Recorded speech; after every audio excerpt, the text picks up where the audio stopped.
The Blue Unicorn's Journey to Awesome by Sybrina Durant.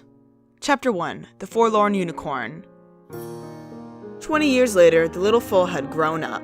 He was no longer puny-looking. In fact, he had become a strong young stallion.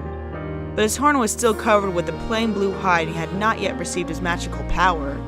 Nobody really gave much thought to him saving the tribe any longer. They accepted him for who he was. Just the same, Blue did not feel like he fit in with them. How could he when he felt so different? Over the years, he had become such a loner. He did not usually hang out with the others, but on this day he had fallen asleep under a jughead bush in the little grove of trees where the tribes like to go sometimes for fresh air. The disturbing sound crashed into the scary dream he was trapped in. It was dark. He could not see anything. He could see nothing, but he heard the sound again as it whistled across his nose and past his left ear. It screamed as it came back toward him in a frightening high speed. In his half-asleep state, Blue lunged forward trying to escape the strange and jarring noises, but he could not move no matter how much he stretched out his legs to gallop. Something pushed him down in a dark pit and he could not fight back. Blinding light flashed from a glowing hot sparks of sharp grinding teeth on a rough metal wheel.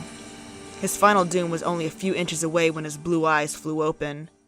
Fully awake, he found himself eyeball to eyeball with a fuzzy biter. It yelled at him and shook its fist so hard its antenna trembled.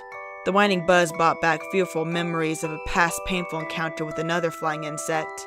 A trickle of feel traveled down Blue's spine, making the hairs along it shake and tickle. He did not want to get stung again.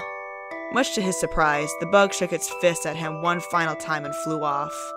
Blue shivered in relief. He was glad to be rid of the particular unwanted company. Still, he was not alone. Other chattering voices in the grove drew his attention. Straining his ears, he heard a cheerful tune. He recognized Salubra's lovely voice. The silver-horned unicorn sang in a lilting song as Cornum, the brass-horned unicorn, accompanied her. That fellow's horn had the shape of a trumpet, and it sounded like one, too. Its sounds was always changing. Sometimes it reminded the listener of sweet honey, and other times it reminded them of sour limes. The sour notes inspired Style, the steeled-horned unicorn, to decorate his mane with lemons and limes. Since Blue enjoyed their music, he decided to stay under the bush to listen to the two unicorns in private. He thought no one could see him. If they could, they just ignored him and went about their business. As he listened, nectar from the small pitcher-shaped flower of the jughead bush dripped down onto his rump. He swished his tail to wipe it away, but it stayed right where it was. Annoyed, he peeked out from under the bush to see Ione, a black unicorn, with an eyeglass perched over one eye, touch his iron horn to some wilted flower buds. They suddenly stood at attention, all pink and pretty with perky green leaves. Blue smiled. He never got tired of seeing that trick. A little further off, Cuprum, a moss-green unicorn, dipped her copper horn into a slimy pond. The dirty water turned crystal clear. Tenum, the yellow unicorn chef, helped her fill some wooden canteens with fresh water to take back to the house stable for lunch. Blue wished he had some water to wash the sticky flower juice from his hide. He was also thirsty. Before napping, he had worn himself out climbing up and down nearby mountainsides, using his cloven hooves to grip rocky ledges. He swished his tail again, and more long blue hair stuck to the jughead nectar in the shape of an X. Salubra saw a flash of blue behind the bush. She went to investigate and whispered to the forlorn unicorn, "Hey, why don't you come and join us?" Blue stared at the cold black eyes of the silver-horned unicorn, trying to think of a good answer, but before he could reply, he heard Cornum ask, "Is that our great unicorn savior hiding behind the bush?" Those words stung. Blue flinched and gritted his teeth. Why does Cornum have to be so mean? He wondered, trying to shrink further into the bush in an effort to be invisible. Salubra directed Cornum away from the bush and he had a temper tantrum.